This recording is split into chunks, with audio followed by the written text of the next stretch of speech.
Welcome back, everybody. This is DDP. I have been driving all day, taking a family vacation, and have not had a chance to do a post-game show from Game 2. However, I did want to give some quick thoughts on this pretty frustrating Mavericks loss. Boston, unlike Game 1, Boston really didn't shoot the three that well.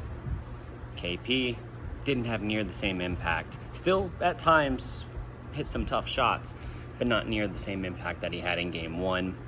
Jason Tatum has still not had a superstar game. I know he's doing a lot of other things, but he's attempted more shots through 2 games than I think anyone else in the series.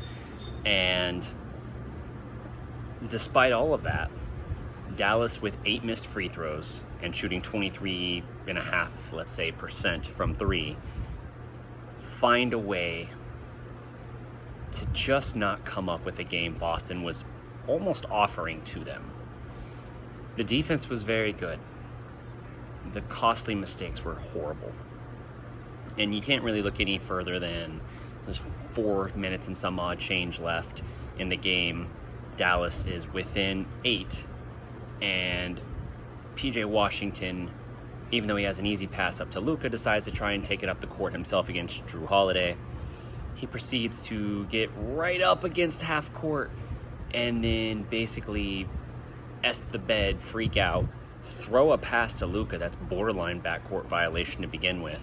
Not only that, but there's like 18 seconds left on the shot clock, which means we're almost to an 8-second violation immediately. So Luka gets the ball, immediately has to try and zip it back. Ball is intercepted and leads to a Derek White 3. Then Dallas comes up with another empty possession, and Derek White hits another 3. And just like that, within 30 seconds, 8 turns into 14. Now Dallas does go on a 9-0 run after that. They do cut it to within 5. And the pivotal moment, the controversial moment of the early series is that Dallas is able to create a turnover and a run out, and Kyrie passes the ball to PJ Washington, who goes for the dunk. Now he's met at the rim, and it appears to be blocked with 48 seconds left by Jaylen Brown and Derek White. The thing is, Jaylen Brown does have a hand on PJ Washington's lower back, and PJ is launched past the basket. I mean, the contact is enough that he's not really able to elevate like he wants. His trajectory has changed, and he basically, even before they blocked the ball at all, it's smacking the rim. So I don't even know if he would have made it, but it's a foul. It is, and it doesn't get called. So instead of down 5, PJ Washington, who a minute earlier had made a pair of free throws at the line with a chance to cut it to 3 with 48 seconds left, you instead end up with nothing. It comes back the other way, and Jaylen Brown gets a clutch bucket on a drive. That's your ball game. It really is. But I'm not going to act like the game was lost there, because, again, Dallas shot the ball terribly. They had some very brain-dead plays, guys who were trying to do too much. There was a play in this game where Maxi Kleber, who never in his career has brought the ball up court or gone coast to coast, decides, this is my moment. I'm going to go right at KP, and I'm going to try to lay it up after a coast-to-coast. Why? KP easily swats it off the board.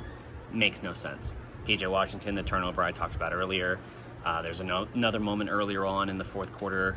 It's the third quarter, where PJ Washington gets a lane violation on a missed Boston free throw, and it ends up giving a free point back to the Celtics when they make the subsequent reattempt. It's just a lot of plays like that. And Kyrie Irving has still not shown up in this series. And we're getting to the point where it's concerning, because it's like, there's no doubt we're not here without Kyrie. But there's a lot of doubt about, is Boston just your kryptonite? Because you've lost like 12 straight games against them now. I think you've won 1 out of 13 games since you stepped on Lucky. I don't believe in hoodoo voodoo, anything like that. I don't know to whatever extent Kyrie might. I know athletes are superstitious as a group, as a bunch. But, man, there's something weird there, because he came out aggressive, reasonably. and then did virtually nothing after that. I think he had 8 in the first quarter. And I mean, he's still not even getting close. If he puts up an average game, even with the role players struggling to find that. PJ Washington had some bad plays, but I felt like PJ at least gave you something in this game. Luka is giving you, he gave up a 30-point triple-double. Luka's averaging 31 in the series. His numbers are phenomenal. He actually had 11 assists, 11 rebounds, and looked like a superstar out there despite playing with a bruised chest contusion, basically, like the sternum, sprained knee, sprained ankle, Achilles soreness. He's beat to hell, and he goes out there and puts up a triple-double on efficient shooting. Phenomenal. Superstar. Undeniable. The problem is they're not getting enough help, and if they get even an average game out of Kai, this is a 1-1 series, maybe a 2, maybe possibly 2-0 Dallas. And that, I know that might sound psycho considering how Game 1 went, but Game 1 went the way it went because you had nothing from Kai. And, Dallas did make their run to cut it to single digits in the late third quarter before the landslide hit him again. So, I don't know, man. I'm not quitting on the team. I'm not giving up, but it is looking like, the discourse I've seen so far that I've kind of appreciated is the conversation about the heliocentric offense, where you have these versatile wings who, they're unique talents, but you don't have enough true two-way talent. And Boston, with their two-way talent that I've talked about a lot, and their depth, their ability to distribute their scoring, everybody really truly buying into their roles, is just doing a phenomenal job. Now, Kai and Luka might not have any questions about their roles, and I generally don't think the rest of the guys think that, but like the maxi play, the coast-to-coast attempt, that was baffling. PJ more or less waving off Luka to then freak out, throw the turnover, and then lead to that 6-0 run out of nowhere by Boston. That was brain dead. You take out some of these mistakes, even just some of these mistakes, it's a different game. It's different. This is the difference of a team that is better built for this, is better coached. I'll be honest with you, man. Kidd did not have a great...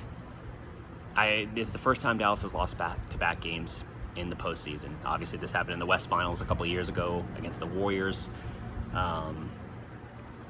But it's the first time Dallas has done that. Luka did what Luka does, but Kai is still not there. And I don't know. This could landslide against you if you don't catch it soon. Hopefully these guys got some pride, got some fight, because they got to find something. But Kidd's got to find something too, because the ways in which it seemed that you should attack Boston and try to go at them, Dallas made no attempt to do any of those things in this game. And so even with Boston shooting, 1 of 13 in the first half from 3, just a complete departure from game 1 where they had 7 threes in the first quarter, you end up getting nothing. You're trailing by 3 at the half, and you're like, this feels like we should be up almost double digit. But we're not even getting an average game out of our role players, out of our secondary superstar, or not secondary, but second superstar. And it's catching up to them. So I've still got the ability to watch the games here.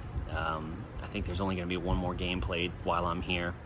So I'm going to watch. I'll put out some kind of thoughts video like this, but it's probably going to be in the shorter format.